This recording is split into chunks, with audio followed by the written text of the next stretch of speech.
O di ba, alam mo sa totoo lang, sa panahon ngayon, kapag matalino ang isang tao, kapag nakikita nilang umangat yung tao, gusto nila ibaba eh.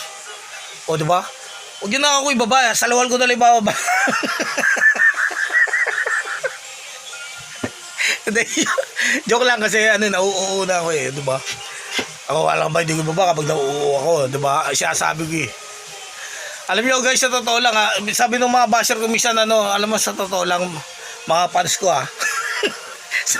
sabi ba naman nila, kailan lalabas ang warrant escape? Ang warrant, ano, baka warranty. Kasi wala naman akong biniling gamit dito bukod sa radyo. O diba? E pa warrant pa, akala mo may alam sa batas eh, no? Kahit sabi mo magdemanda ka na magdemanda eh, ano yun? Ano yung kwento lang, kwento barbero, madali gumawa, umimbento ng mga kwento-kwento sa totoo lang. Kaya tunay na pangyayari, dapat hindi ina-acknowledge sa ano yung mga barangay o kaya ng mga ano. Kasi tira mo yun sa barangay, may magre-reklamo, ginagawa nila katawa-tawa yung mga barangay, konting problema, magre-reklamo. Akala nila hindi pinapasa sa pulis yan, yung mga blatter-blatter na sa barangay. Akala mo, nakakasira ng ano yan, ng mga diskarte. Yan ang tunay na pangyayari. Sa akin nga, kapag may nag-blatter sa akin, didimanda ko talaga eh. Sa totoo lang. Yan ang tunay na pangyayari. Kasi hindi naman ako maalis dito sa bahay namin eh.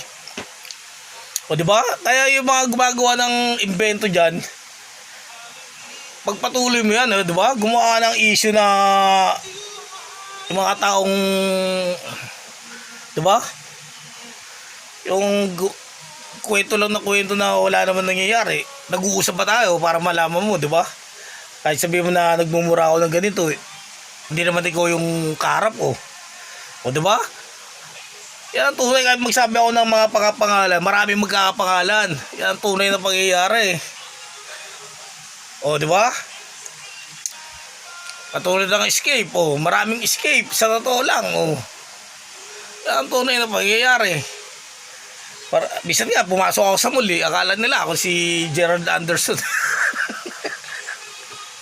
Yes, sorry, akala ko si Gerald Anderson, o, di ba? Humingi pa rin ng dispensa, yan sinasabi ko sa inyo eh. O, di ba? Tapos aadlangan nyo yung pag-angat ko sa buhay.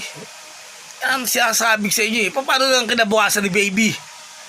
O, di ba? Hindi ba kayo naano kay baby? Gusto nyo ba akong maging pariwara na lang si baby?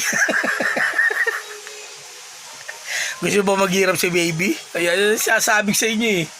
O sige na, hasta la vista, baby, are you there?